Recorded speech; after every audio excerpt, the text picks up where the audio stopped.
નમસ્કાર, આપ જોઈ રહ્યા છો ગુજરાત ન્યૂઝ 86। વધુ ને વધુ સમાચાર મેળવવા માટે આપ અમારી ચેનલને લાઇક કરો, શેર કરો અને સબસ્ક્રાઇબ કરો। ઓડ શહેરના અયોધ્યા શ્રી રામજી મંદિરના દર્શનાર્થે ભારતીય જનતા પાર્ટીના પ્રદેશ આણંદ જિલ્લા સાંસદ દ્વારા આયોજિત સમગ્ર આણંદ જિલ્લામાંથી અયોધ્યા જવા માટે આસ્થા ટ્રેનનું આયોજન કરવામાં આવ્યું હતું। ઓડ શહેરમાંથી 46 યુવકો તથા મહિલાઓ અયોધ્યા જવા રવાના થયા। ઓડમાં બજારમાં આવેલી શ્રી રામજી મંદિરે સૌ રામ ભક્તો એકત્રિત થઈને ભક્તિભાવથી રામધૂન કરીને સૌ રવાના થયા। અયોધ્યામાં રામ મંદિરના માટે લાંબી પ્રતીક્ષાનો અંત આવ્યો છે। 22મી જાન્યુઆરીએ અયોધ્યા રામ મંદિરની ધામધૂમથી પ્રાણ પ્રતિષ્ઠા કરવામાં આવી।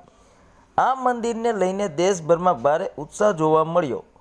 રામ મંદિરનું નિર્માણ પૂર્ણ થતાં ઉત્તર પ્રદેશમાં આવનારા પ્રવાસીઓની સંખ્યામાં વધારો થઈ રહ્યો છે। રામાયણ અનુસાર ભગવાન શ્રી રામનો જન્મ અયોધ્યામાં થયો હતો। ધાર્મિક માન્યતા અનુસાર ભગવાન શ્રી રામના પુત્ર કુશે અયોધ્યામાં તેમનું મંદિર બનાવ્યું હતું। એકલા અયોધ્યામાં સીતારામના 3000 મંદિરો હતા। ઇતિહાસકારોનું કહેવું છે કે 5મી સદીમાં આમાંથી ઘણા મંદિરોની હાલત ખરાબ થવા લાગી। અયોધ્યામાં એ ભારતના ઉત્તર પ્રદેશ રાજ્યમાં આવેલું પ્રાચીન નગર છે, જે અવધની જૂની રાજધાની પણ હતું।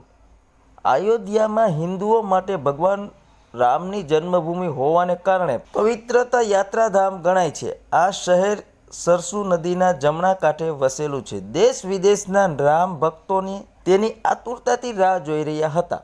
તે રામ મંદિરનું સપનું પૂરું થયું છે। જે સમયે ભગવાન રામનો જન્મ થયો હતો તે જ સમયે અયોધ્યામાં 22મી જાન્યુઆરીના રોજ ભારતના પ્રધાનમંત્રી નરેન્દ્રભાઈ મોદીના હસ્તે ભગવાન રામની પ્રાણ પ્રતિષ્ઠા કરવામાં આવી હતી। ધન્યવાદ। દિલીપભાઈ એસ પટેલ, ઓડ, આણંદ।